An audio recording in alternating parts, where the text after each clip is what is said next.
La somme théologique de saint Thomas d'Aquin, première partie, question 3, article 7. Dieu est-il absolument simple? Nous lisons dans saint Augustin, dans son traité sur la Trinité, Dieu est véritablement, souverainement simple. Conclusion résumée, Dieu étant le premier être, l'être même, la cause première et l'acte pur, il est absolument simple.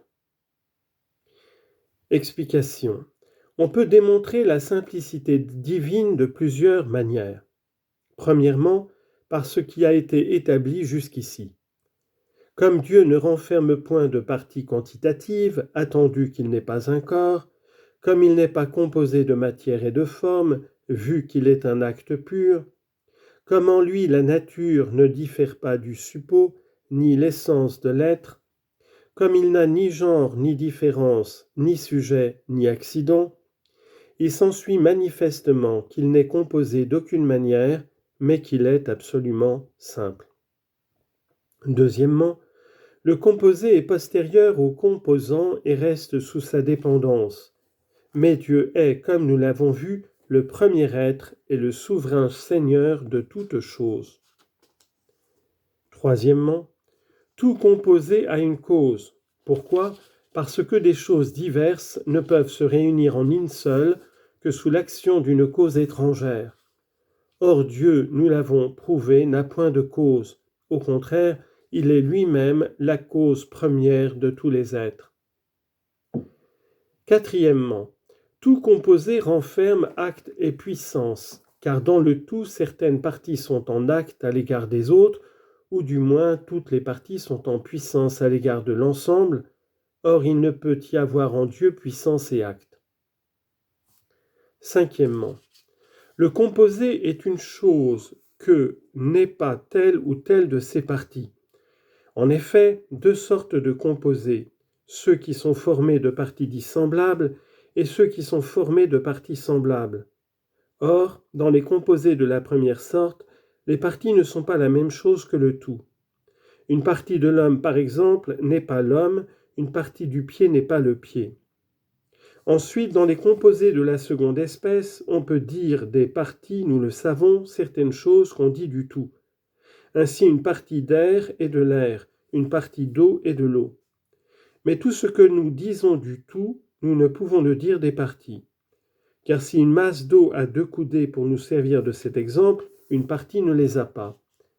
Il est donc vrai que tout composé a quelque chose qui n'est pas lui-même.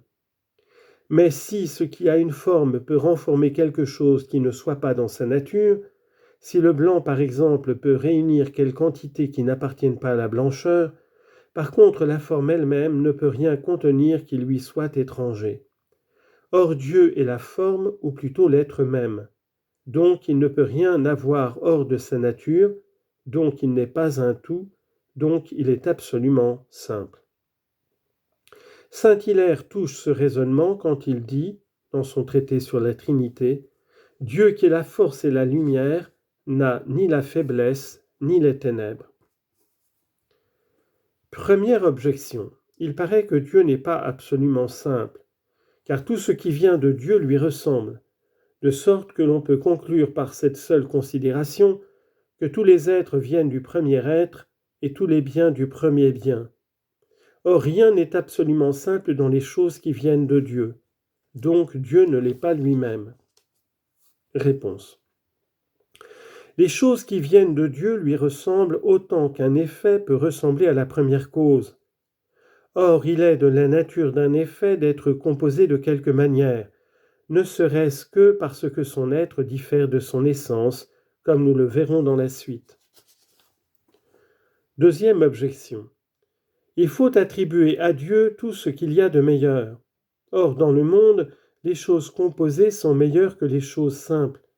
Par exemple, les corps l'emportent en bonté sur leurs éléments et les animaux sur leurs parties. Donc il faut dire que Dieu n'est pas entièrement simple. Réponse. Si dans le monde les êtres composés sont meilleurs que les êtres simples, c'est que la bonté de la créature se trouve dans plusieurs choses et non pas dans une seule. Mais il n'en est pas ainsi de la bonté divine, elle se trouve tout entière, comme nous le verrons plus tard, dans une forme simple.